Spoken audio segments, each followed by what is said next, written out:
Ya la vemos y te escuchamos bien. Excelente, muy buenas a todos. Qué gusto estar reunidos. No los puedo, pero intuyo que están aquí detrás de mi pantalla. En este momento, pues todos en proceso de cambio, todos en modo transformación. Y pues la video, ¿verdad? ¿Me pueden ver? ¿Pueden ver la pantalla? Sí, vemos tu pantalla. Sería bueno, lo que sí te escuchamos un poquito cortada. Si gustas, puedes detener A tu ver, video bien, bien, para vamos que a no se hacer corte. esto.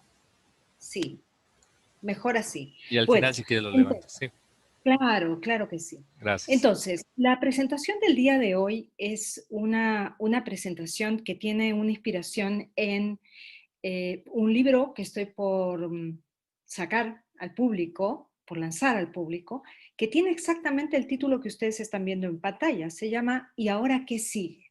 La transformación de organizaciones, equipos e individuos y los trabajos del futuro en la era digital.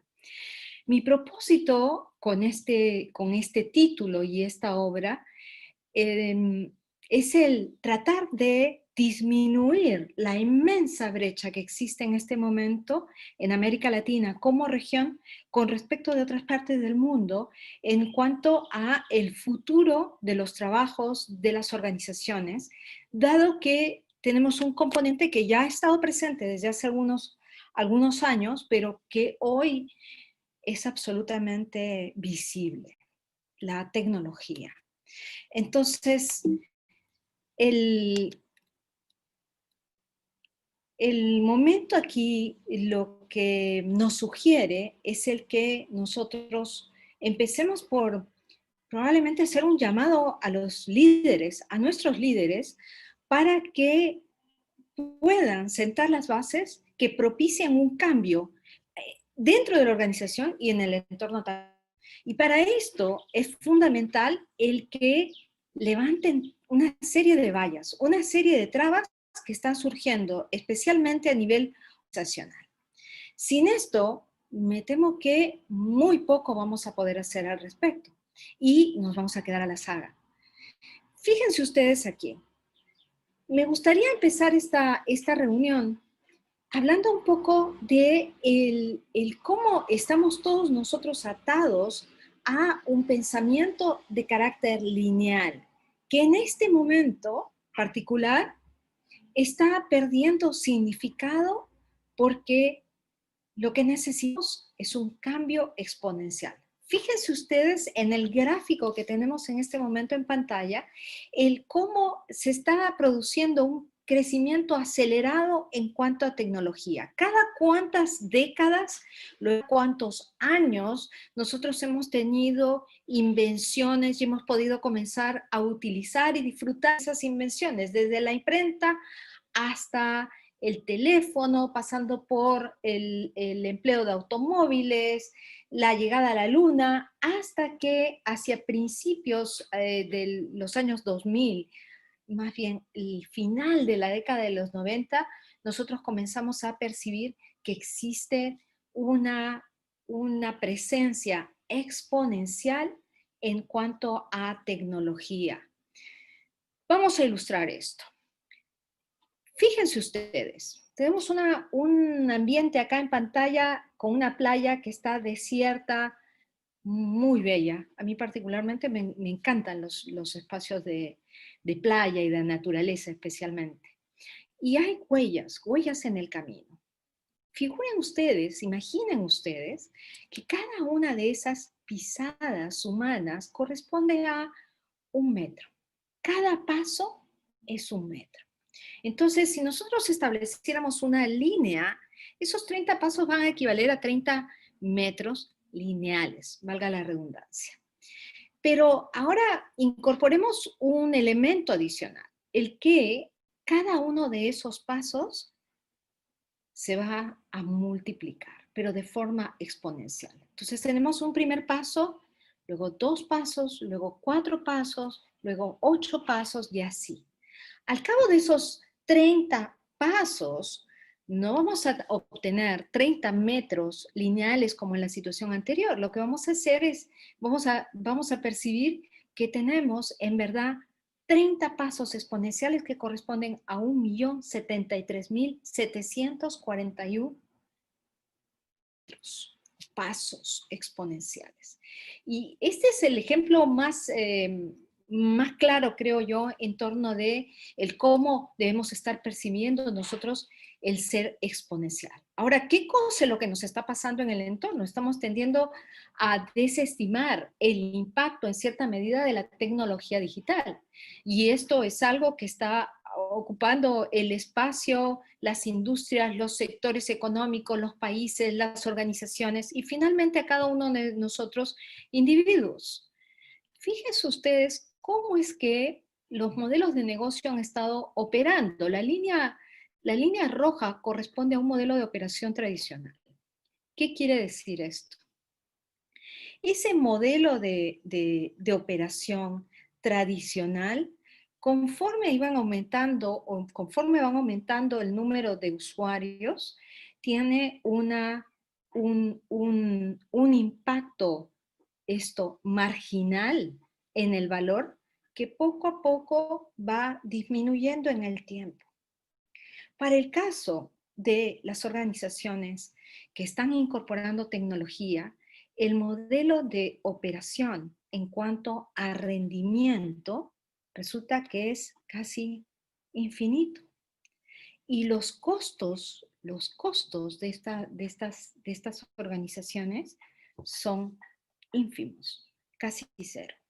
Entonces, podemos tener o mantener un negocio de una manera prácticamente infinita. Eso es lo que está sucediendo con una empresa como Facebook o Amazon o Google, por ejemplo. Y la última de la lista de las FANG, Netflix. Entonces, miren ustedes aquí. Desarrollo de negocios. ¿Qué cosa es lo que tenemos? Tenemos empresas que hasta el día de hoy han estado percibiendo ingresos, obtienen ingresos, tienen a su vez costos, pero hay una irrupción en el mercado de empresas que son empresas que tienen un componente tal bastante importante en su modelo de negocios. Y esas empresas que muchas veces empiezan en mercados locales en pequeña escala, conforme van aumentando el número, se va aumentando el número de usuarios, esas empresas comienzan a escalar de una manera continua y el crecimiento empieza a tener esta pendiente que los convierte en negocios exponenciales. Hay una serie de condiciones, por supuesto, para que esto suceda, pero es lo que estamos viendo hoy en día en el mercado en cada uno de los sectores de nuestras respectivas economías.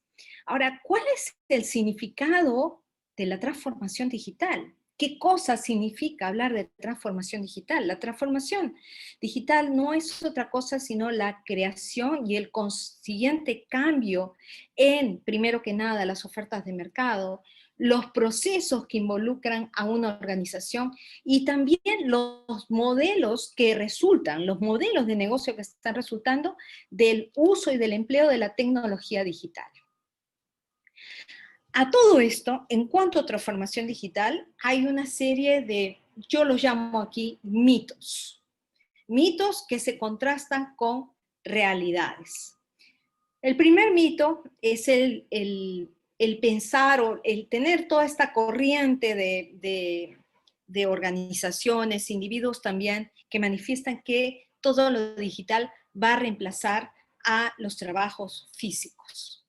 Frente a esto hay una realidad que se contrasta, que nos manifiesta el que esto es fundamentalmente emplear herramientas digitales para servir mejor a las necesidades de los públicos que podamos tener y que podamos comenzar a desarrollar.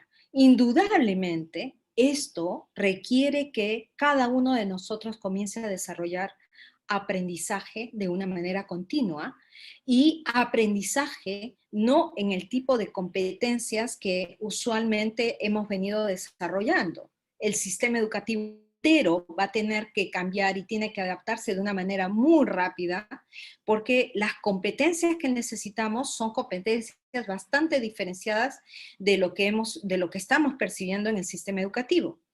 Lo digital requiere de disrupción radical en la propuesta de valor. Miren ustedes, ¿por qué esto es un mito? Estamos de acuerdo, creo yo, en que los negocios, sean estos de empresas tecnológicas, sean empresas en cualquier otro sector de carácter, entre comillas, tradicional, están en busca de encontrar propuestas de valor que satisfagan a sus clientes. Y con esto generar mayor rentabilidad a el menor costo posible. Ahora, en la realidad, el negocio en cuanto a transformación digital pasa por el identificar dentro de cada sector, dentro de cada organización, cuál es la combinación entre trabajo físico, trabajo digital, que va a ser más conveniente para el modelo particular de negocio que esa organización tenga. En algunos casos será enteramente digital, en algunos casos tendremos combinaciones diversas, un híbrido que nos va a permitir desarrollarnos a lo largo del tiempo. ¿Que lo digital involucra comprar startups? No precisamente. Las startups son organizaciones que surgen con un componente digital bastante fuerte. Ahora, cada una de estas organizaciones se enfrenta también a una serie de vallas, de obstáculos, entre ellos por ejemplo, lograr eh, atraer capitales, cosa que no es nada fácil. ¿El negocio digital es íntegramente acerca de tecnología? No, me temo que no. El negocio digital es fundamentalmente brindar valor y centrarse en el cliente. Ese es el foco de atención, es el cliente. Que uno utilice una herramienta en el formato digital para acercarse a su cliente y para generar mayor valor, para ser mucho más atractivo, mucho más competitivo, más bien estamos acercándonos ahí al terreno de la certeza en cuanto a transformación digital. En realidad, miren ustedes, la crisis que hay en todo el mundo en este momento nos ha afectado en mayor o menor grado. Creo yo que a la mayoría en mayor grado. Entonces, es necesario efectuar en el corto plazo un análisis de riesgos. Tenemos que atender el gran problema de mantener y obtener liquidez en nuestro mercado para que nuestro negocio siga siendo viable. Pero ese es el análisis de muy corto plazo. Entonces, en verdad, cuando nosotros damos una segunda mirada, que tiene que ser muy rápida, por cierto, al momento, vamos a observar que el modelo o las tendencias que se dieron en el pasado, hoy en día, no nos sirven más.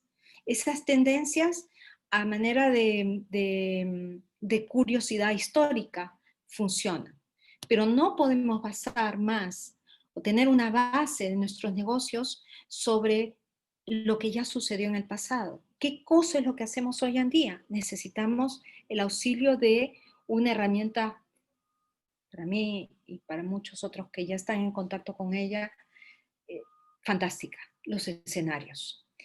¿Qué cosa es lo que tenemos que hacer?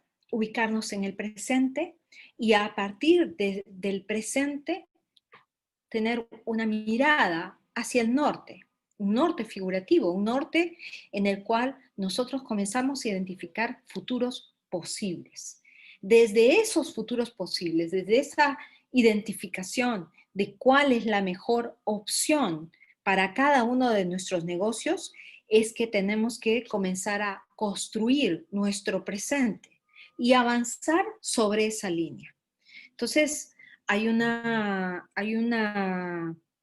rama en este momento que ya tiene largos 40 años, pero se ha intensificado su uso, su estudio en los últimos 20 años, la perspectiva estratégica, que entre tantas herramientas desarrolla escenarios para poder tener una idea mucho más clara de cuál es en este momento, cuáles son las posibles opciones y dentro de esas opciones cuál es la que nosotros quizás deberíamos estar escogiendo con el fin de empezar a caminar hacia ese norte, esa visión que tenemos de nuestro negocio. Entonces, una vez que nosotros identificamos si es que existe un balance entre el corto y el largo plazo, analizamos nuestra posibilidad de mantenernos en el tiempo, de tener liquidez, evaluamos nuestros riesgos y contrastamos eso con los escenarios, nuestro análisis a futuro. Asumimos en este momento que es posible desarrollar un modelo de promoción de negocios.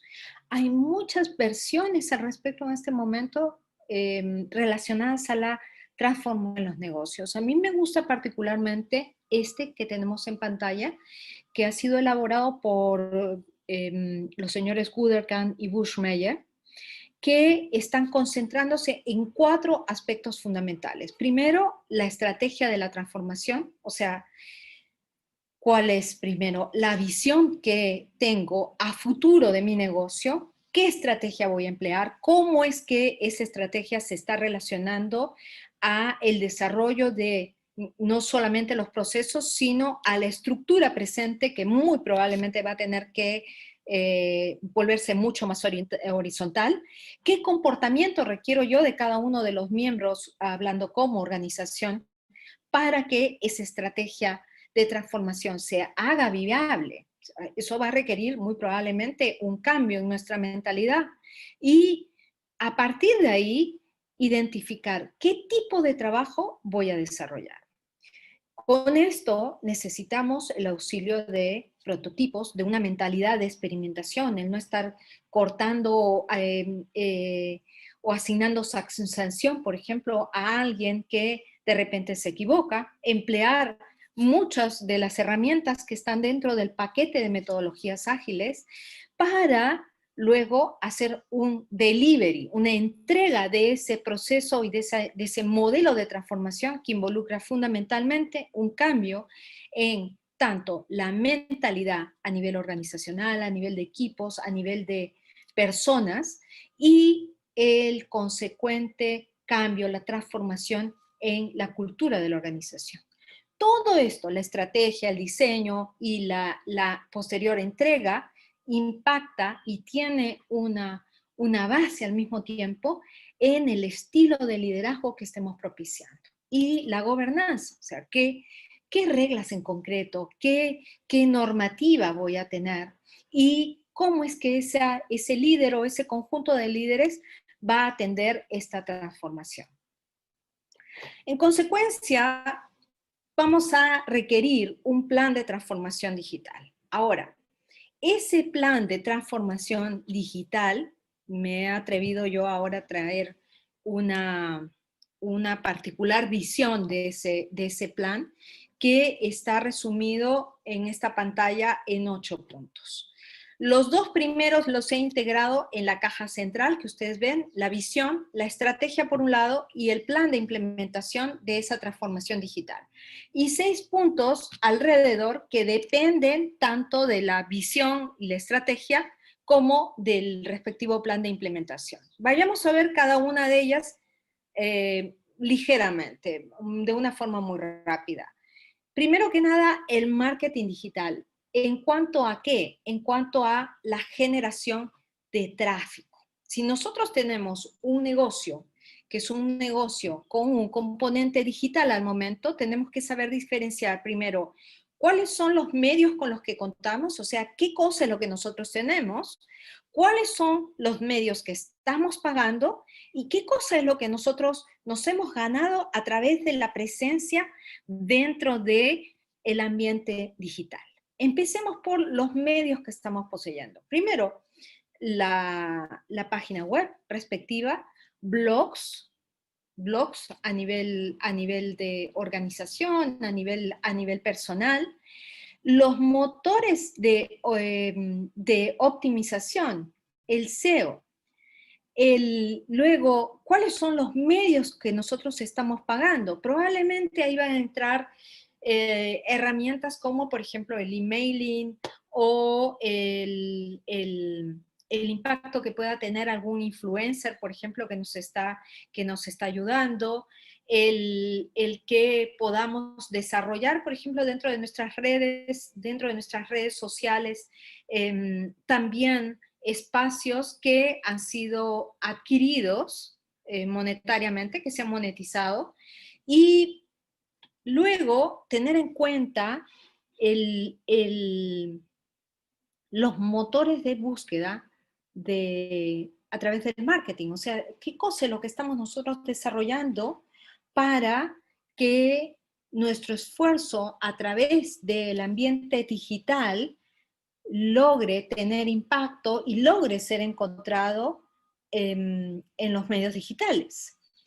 Y finalmente, bueno, ¿cuáles son las menciones que cada uno obtiene a nivel organizacional, a nivel de equipo, a nivel personal, dentro de los espacios digitales, tanto por mis productos como por los servicios que estoy brindando a mi público en particular? Luego viene, una vez que ya tenemos el generar más tráfico en nuestros espacios digitales, pues hay que hacer una labor de mejora en el proceso de conversión. O sea, tengo mucho más tráfico, sí, pero ¿cómo eso se traduce en un incremento en las ventas? Entonces, aquí yo les he traído algo que es una especie de un embudo, el funnel. Y tiene tres estadios. El primero de ellos es la generación de interés que acabamos de ver en nuestro público potencial y el público que ya tenemos. Luego, el que estos entes empiezan a considerar el que potencialmente podrían adquirir tanto nuestros productos como nuestros servicios, y finalmente el que logremos que esas entidades nos compren nuestros productos y nuestros servicios. ¿De qué nos valemos? ¿De qué tipo de herramientas? Temas como, por ejemplo, la personalización al momento de brindar tanto productos como servicios, el recurrir a los reviews, a las revisiones, los ratings que existen para identificar qué porcentaje de ese tráfico efectivamente se convierte en una venta efectiva, valga la redundancia, o los tests en modalidad de identificar cuál es la versión, si la versión A o la versión B, o si tenemos por el contrario muchísimas más variables y aplicamos test de carácter multivariante también. Luego, que nosotros hemos iniciado ese tránsito de el pasar del tráfico a generación de mayor tráfico a mayores ventas, vamos hacia algo que es esencial dentro de cualquier plan y particularmente dentro de los planes de transformación digital, el cómo mejoramos la experiencia para el cliente, en suma, cómo incrementamos el nivel de satisfacción en nuestro cliente.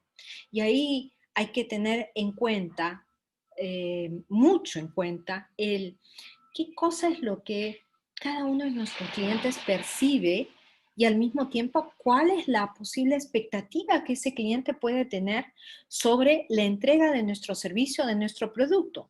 En la medida en la que uno pueda, como organización, como equipo, como persona, superar esa expectativa respecto de lo que está percibiéndose en la entrega de ese producto o servicio, tanto mejor.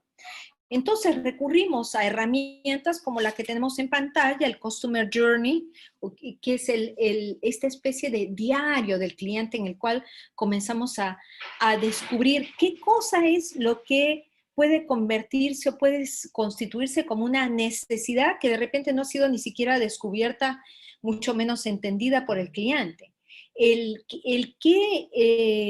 qué momento ese cliente puede estar considerando el que tiene en efecto esa necesidad que debería ser cubierta o esa necesidad que se manifiesta en forma de solución a un problema que está latente y que de repente está así, en una zona de no observación, hasta el punto en el que el usuario finalmente toma la decisión y confía en que el producto o servicio va a cumplir y va quizás hasta superar las expectativas que se había planteado. Otra forma, otra herramienta en cuanto a mejorar la experiencia del cliente, la satisfacción del cliente, sin duda es esta herramienta de metodologías ágiles que corresponde a los procesos de Design Thinking. En cuanto a los procesos de Design Thinking, aquí, miren, hay una tendencia muy fuerte a, me temo, presentar soluciones en formato de una tormenta de ideas. Tenemos este problema, bueno, todos a una presentemos posibles soluciones. Y tenemos este proceso, este formato de Design Thinking, que nos va a permitir llegar a optimizar nuestro producto, nuestro servicio y brindar valor a nuestros clientes. Pero el gran pero aquí es el que estamos concentrándonos demasiado en brindar soluciones sin haber reflexionado y sin haber efectuado preguntas que realmente correspondan a las soluciones que no solamente son las soluciones que pueden aparecer aquí, sino soluciones que en principio ninguno de nosotros hubiera imaginado. Entonces, la calidad en las preguntas, la calidad en el cuestionamiento por parte de cada colaborador dentro de una organización es algo fundamental. De ahí que estemos poniendo tanto énfasis en cuanto a el aspecto de generación de competencias como el desarrollo de un pensamiento, no solamente analítico, sino un pensamiento crítico también.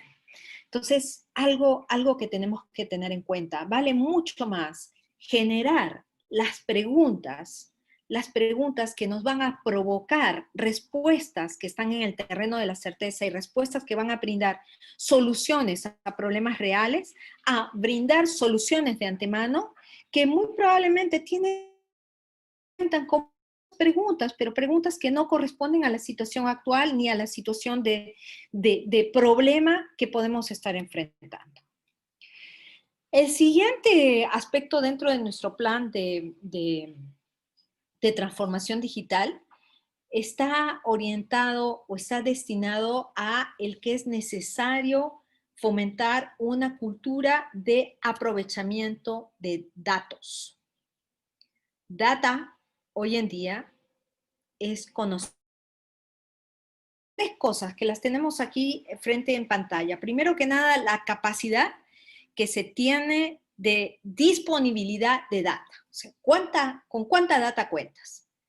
La capacidad para procesar luego y analizar esa data. O sea, ¿qué cosa es lo que vas a hacer tú? ¿Cómo es que vas a orientar toda esa inmensa cantidad de data que hoy día nos ingresa por terabytes hoy en día?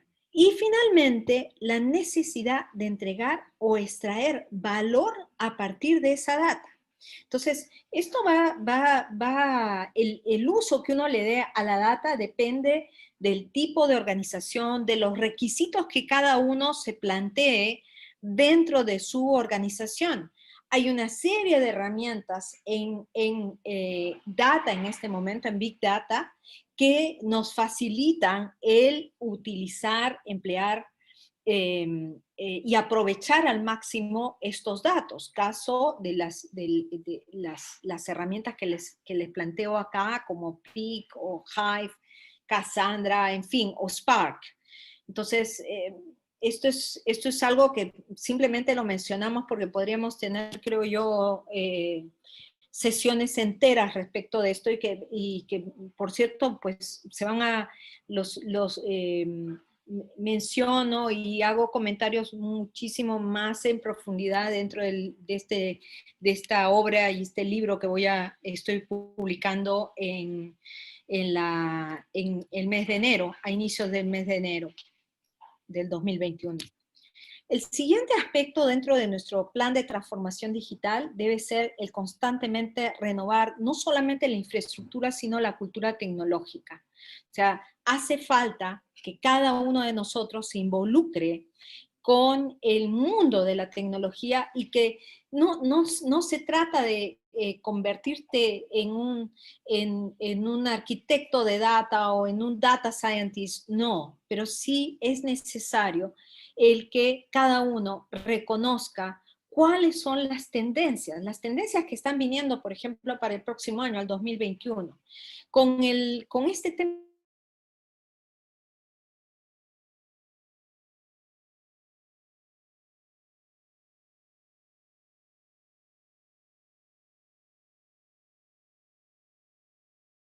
circulando en todos nuestros medios entre el 2028 y 2029, y eso pues se ha dado en cuestión de meses.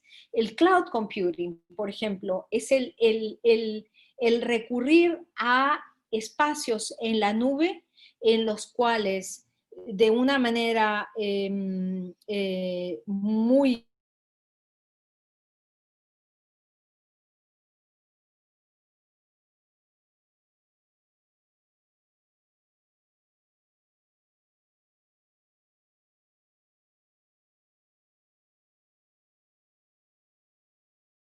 grandes tendencias en este momento.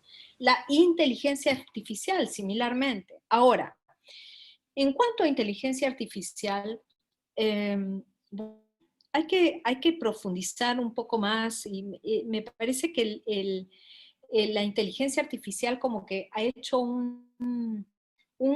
ha significado un tremendo boost, un ruido muy grande en cuanto a cuál es el estadio y qué cosa es lo que realmente puede hacer la inteligencia artificial en este momento. Entonces, hay un plano que es el plano de la automatización, el recurrir a que en los procesos que estamos llevando a cabo, la tecnología comience a hacerse cargo de estos procesos que son enteramente muy operativos, que se repiten una y otra vez, y todo el ser humano pues puede prescindir perfectamente de desarrollar esas actividades que son enteramente operativas.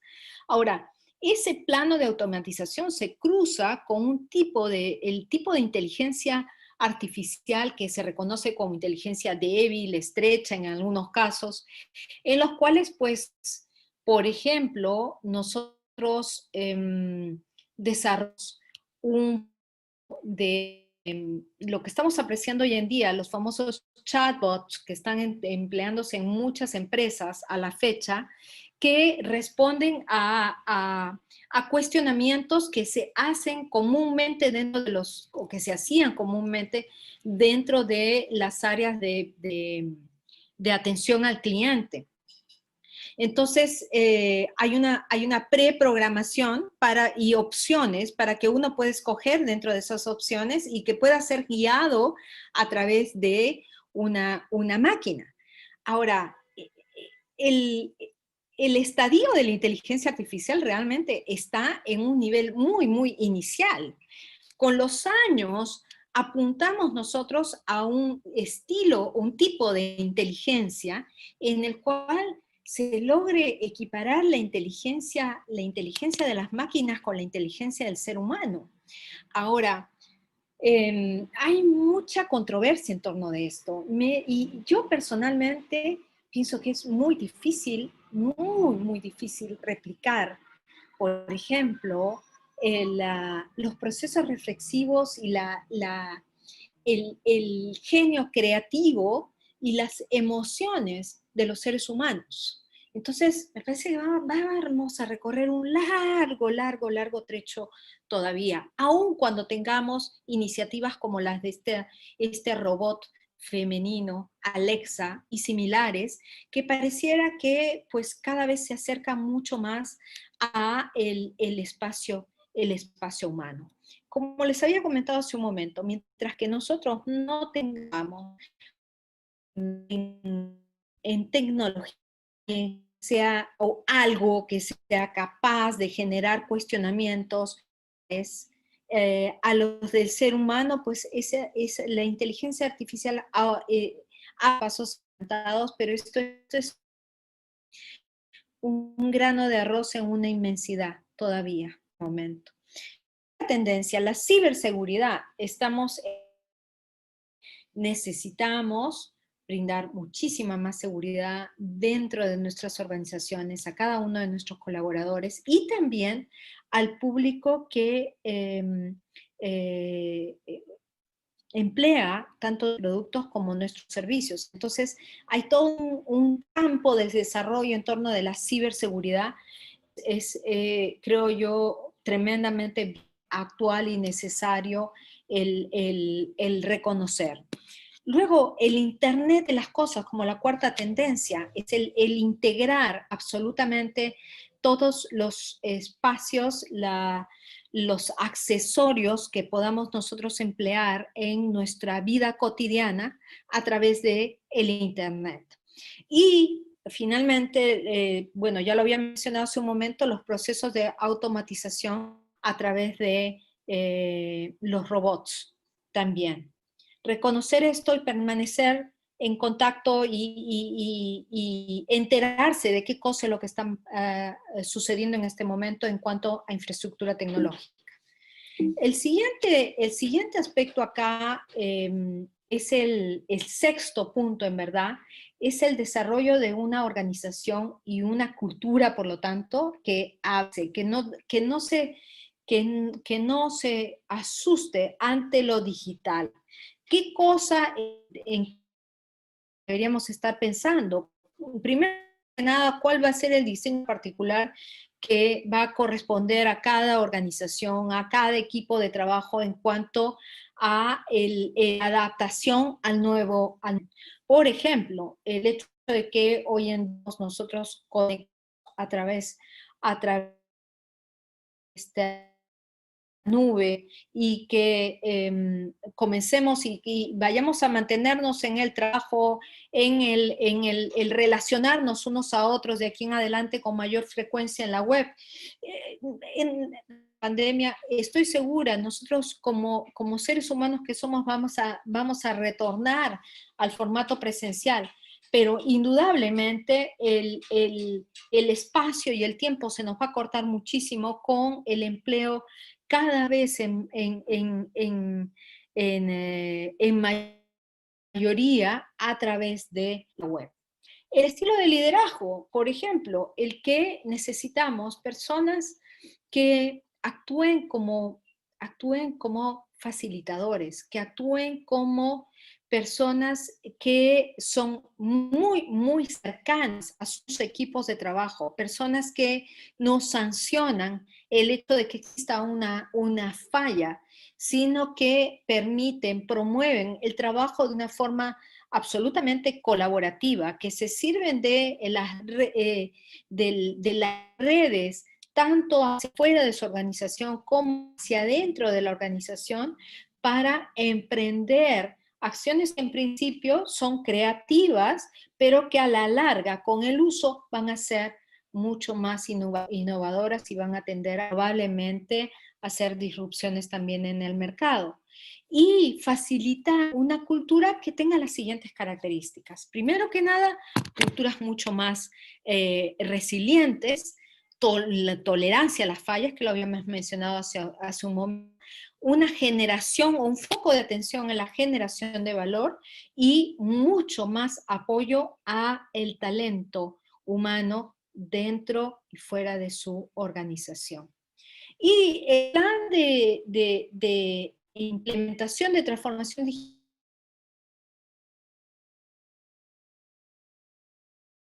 que involucra una serie de aspectos, pero que hoy día me he permitido traer pues cuatro temas aquí.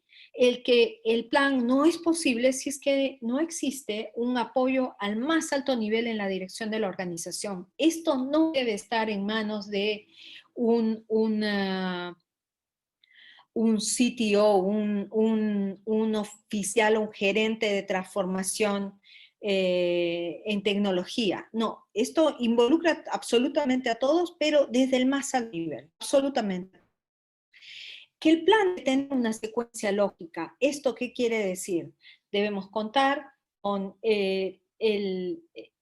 así expresado, una necesidad, una urgencia de llevar a cabo este plan. Un gran propósito, objetivos muy claros, muy precisos, métricas, o sea, cómo es que voy a ver, con qué indicadores o a través de qué indicadores voy a hacer que este plan está dando bien y es algo que debemos continuar. Entonces, y finalmente, el que tiene que existir un patrón de comunicación que sea abierta y transparente en todo nivel. Nos hemos acostumbrado, me temo, a espacios que son absolutamente competitivos. Competitividad nos muestra creo yo, soy de la opinión, un tipo de equipo que no ser un equipo de trabajo, sino más bien un grupo de trabajo. Compartimos información y en la medida de lo posible mantenemos algo de esa información para que sea útil y pertinente en algún momento para nosotros, pero no estamos acostumbrados a desarrollo de patrones colaborativos. Eso quiere decir desde el gerente general hasta el último de nuestros colaboradores, tienen la opción y deberían tener la oportunidad de manifestarse, de generar ese espacio de comunicación que tiene que nutrir a la organización y hacerla mucho más productiva y más eficiente también.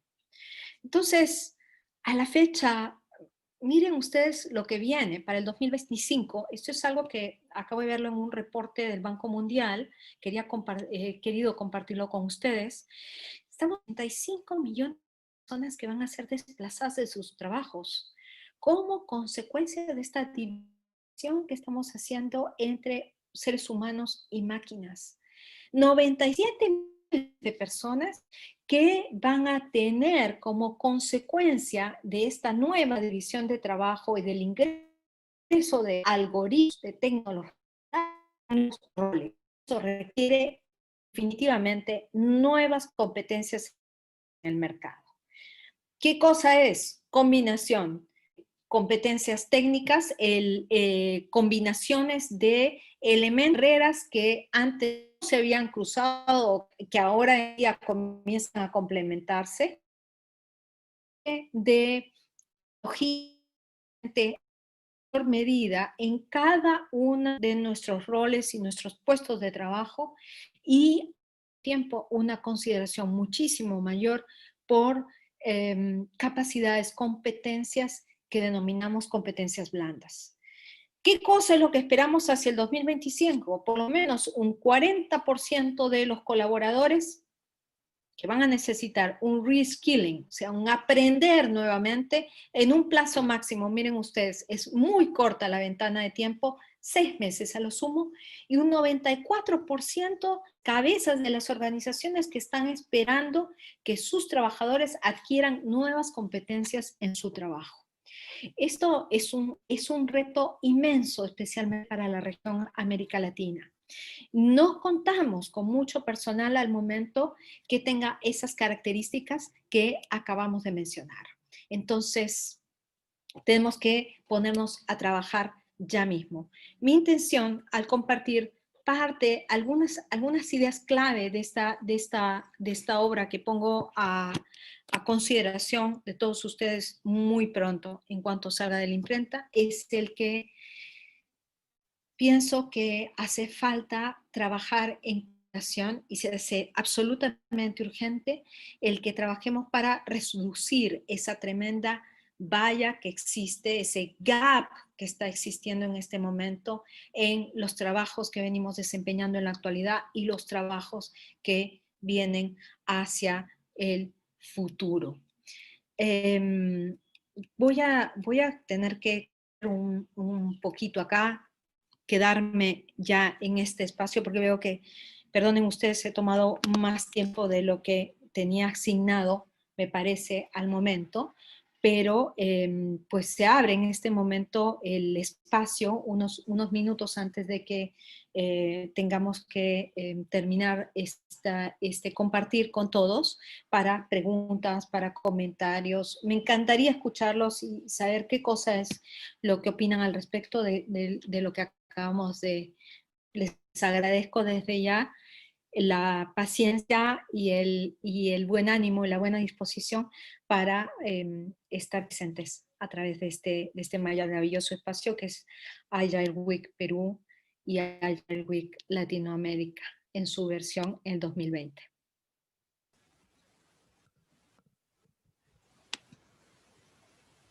En el chat y en la sección de preguntas y respuestas, ahí te han escrito algo. Bien. Vamos a abrir nuevamente el vídeo.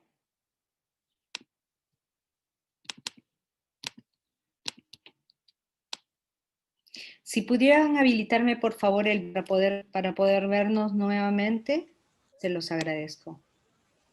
Mil gracias. Bueno, aquí, Salvador nos dice, con el tema COVID y aislamiento social se generó el tema de trabajo a distancia y no es para cualquiera.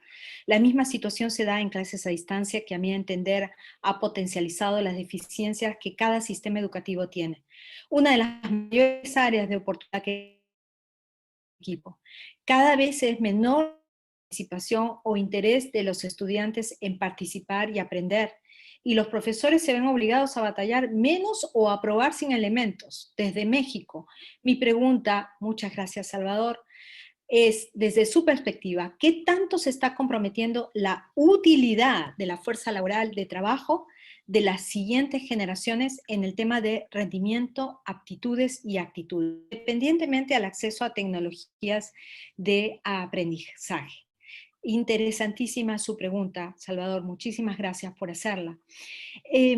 Miren, me temo que dentro de toda esta vorágine de cambios que estamos afrontando al momento, necesitamos, en efecto, el incidir muchísimo más y desarrollar ya mismo nuevos formatos de aprendizaje.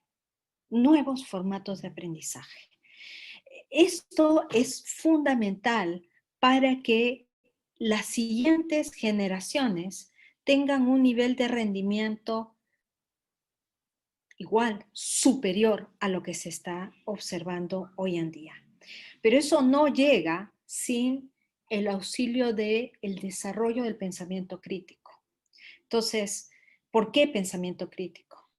Porque el pensamiento crítico, esa competencia, es muy probablemente, si no la única, que nos puede poner en el terreno del cuestionamiento para identificar dónde es que estamos en un plano de certeza, dónde es que estamos en un plano de duda, dónde es que estamos o en qué momento ingresamos a la situación de creencia, por ejemplo.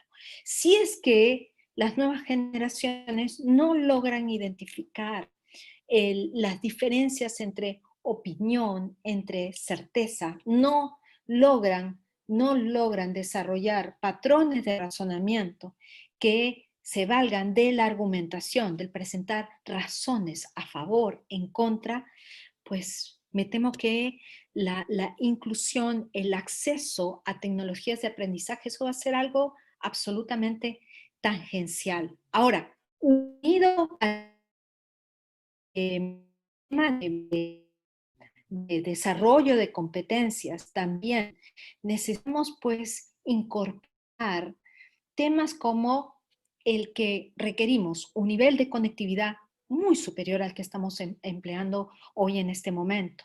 Por ejemplo, en el plano puramente técnico. Requerimos también el que las personas que están en este momento recurriendo a este auxilio tecnológico, pues logren tener algún accesorio que les permita continuar con sus procesos de aprendizaje de manera individual. Entonces, nuevamente, hay muchísimo, muchísimo trabajo por desarrollar en este momento.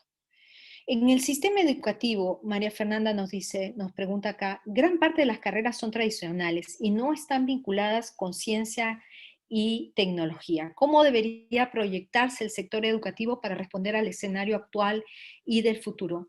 María Fernanda, qué importante esta pregunta. Absolutamente necesaria. Las carreras que observamos que están presentes hasta el día de hoy en nuestros sistemas educativos en toda América Latina requieren una reformulación urgente. ¿Hacia dónde deberíamos estar apuntando? Primero que nada, miren, el nivel de conocimiento es tal que lo que nosotros podemos estar asimilando o poniéndonos en contacto en este momento a través de la web o de cualquier otro medio, probablemente va a estar cambiando en los próximos 4, 5, 6 meses. Entonces, más importante que el tema de cuáles son esas carreras que tendríamos que seguir, está cuáles son las competencias que tendría que desarrollar en este momento. Capacidad para trabajar en colaboración, trabajo en equipo, capacidad para comunicarse a través de diversos medios, incluidos los medios virtuales, combinación, el famoso blended, la orientación blended, mitad presencial, mitad virtual. Tendríamos que estar concentrados en la generación de empatía, o sea, cómo yo genero empatía para que los demás puedan colaborar junto conmigo en un proyecto que genere valor. ¿Qué es lo fundamental luego en cuanto a competencia? Nuevamente, capacidad analítica, analizar. Estamos en un momento en el que todo nos viene en 140 caracteres, nos viene en tiempos muy cortos, espacios tremendamente reducidos. Pues hay que propiciar espacios en los cuales las personas comencemos a desarrollar pensamiento de argumentos de por medio. Eso es fundamental. Y creo que ahí estaríamos llevando a cabo un paso enorme en cuanto a la transformación en el sector educativo. ¿Qué se vuelve una prioridad? ¿Tener más ventas o más clientes? Un asistente anónimo. Depende de cuál es el nicho, el área de negocio y cuál es el nicho de mercado que está atendiendo. Si uno tiene, por ejemplo, al estilo de estas empresas de relojes tradicionales maravillosos, los relojes de alta gama en Suiza, se apuntan la mayoría de ellos a un nicho de mercado que tiene 2.000 clientes y con eso están bien. Pero hay otros negocios en los cuales necesitamos muchos más, de muchísimos más clientes, de manera que el precio descienda y nuestro negocio pueda escalar. Ese es el punto principal en cuanto a generación de valor en los negocios digitales. Ahora, tener en cuenta, no sé cómo lo ven ustedes, pero a propósito de la pandemia y en el momento de cuarentena, ¿qué cosa es lo que nosotros pensábamos bueno, estos negocios digitales ya entraron para quedarse y van a mantenerse aquí, pero lo que hemos visto en muchos casos es que esos negocios digitales han sufrido tanto en la pandemia como muchísimos otros negocios tradicionales también. Y no es solamente por temas de desastres naturales, de pandemia como la que estamos atravesando, sino también por temas de regulación y de competencia que se van a experimentar una serie de trabas. Entonces, depende de el nicho de mercado y del entorno y del tipo de cliente que nosotros vayamos a atender y del valor que pretendamos brindar en un producto o en un servicio. María Fernanda nos dice, hola Silvia, soy estudiante de educación y gestión del aprendizaje en Perú. Qué bueno, me alegra muchísimo tener a un estudiante de educación aquí. Muchas gracias por venir. Mi pregunta es, ¿cómo logramos hacer transformación digital con el nivel de conectividad que tenemos en nuestro país? Ya que, como sabemos, Perú tiene servicios de Internet, el servicio de Internet más caro y lento en América Latina. Esto impacta negativamente en nuestra sociedad debido a los escasos recursos socioeconómicos y limita de cierta manera un adecuado proceso de transformación. Definitivamente sí, definitivamente sí. María Fernanda, esa es una de las cosas que más me preocupa, el que por un lado no tengamos un nivel, no contemos con un nivel de conectividad apropiado en las principales ciudades, inclusive dentro de la capital que es Lima.